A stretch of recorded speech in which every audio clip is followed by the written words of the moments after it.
பாலஸ்தீன் தான் அரபுகளின் கடைசி வாய்ப்பு. சுபஹானல்லாஹ், இந்த வசனத்தை கவனியுங்கள். அப்படியே அல்லாஹ் பலஸ்தீனை பற்றியே பேசுகிறார். பலவீனமான ஆண்களையும் பெண்களையும் சிறு குழந்தைகளையும் பாதுகாப்பதற்காக அல்லாஹ்வின் பாதையில் நீங்கள் போர் செய்யாதிருக்க என்ன காரணம்?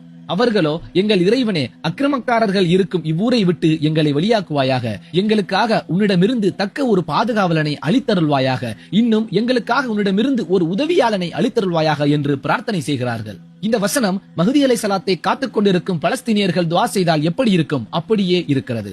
அந்த வசனத்தில் அல்லாஹ் சொல்கிறான், மில்லதுன்க வலியன். அல்லாஹ்விடத்தில் அந்த மக்கள் பிரார்த்தனை செய்கிறார்கள், மில்லதுன்க, உன் புறத்திலிருந்து எங்களுக்கு ஒரு வலியன், பாதுகாவலனை அனுப்பு. வஜஅல்லனா, எங்களுக்கு ஆக்கிவை, மில்லதுன்க நசீரன், உன் புறத்திலிருந்து எங்களுக்காக ஒரு உதவியாளனையும் அளித்தருள்வாயாக என்று பிரார்த்தனை செய்கிறார்கள்.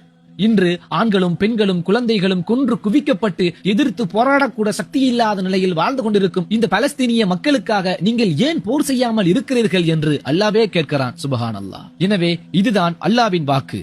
பலஸ்தீனுக்கு அரபுகள் உதவி செய்யவில்லை என்றால், அவர்களுக்காக போர் செய்யவில்லை என்றால், இந்த உலகத்தில் நன்மையை ஏவி தீமையை தடுக்கவில்லை என்றால் அவர்களின் அழிவு ஆரம்பமாகிவிடும். அவர்களின் இடத்தில் அவர்களை விட பிரம்மாண்டமான, அவர்களை விட வலிமை மிக்க, அவர்களை விட அல்லாஹ்வின் பாசத்தில் வெறியர்களாக மாறக்கூடிய ஒரு கூட்டத்தை அவர்கள் இடத்தில் அல்லாஹ் கொண்டு வருவான். அந்த கூட்டத்திற்கு தலைவராக தான் மஹ்தி அலைஹிஸ்ஸலாம் இருப்பார்கள். அரபுகளை பற்றி நீங்கள் கேள்வி கேட்க வேண்டியதில்லை. நீங்கள் கேட்க வேண்டிய கேள்வி, அல்லாஹ் மாற்றி கொண்டு வரப்போகும், அல்லாஹ் நேசிக்கும் இந்த கூட்டம் யார்? காலம் நெருங்கிக் கொண்டிருக்கிறது. சிந்தியுங்கள், கண்ணால் பார்ப்பதற்கு முன்னர்.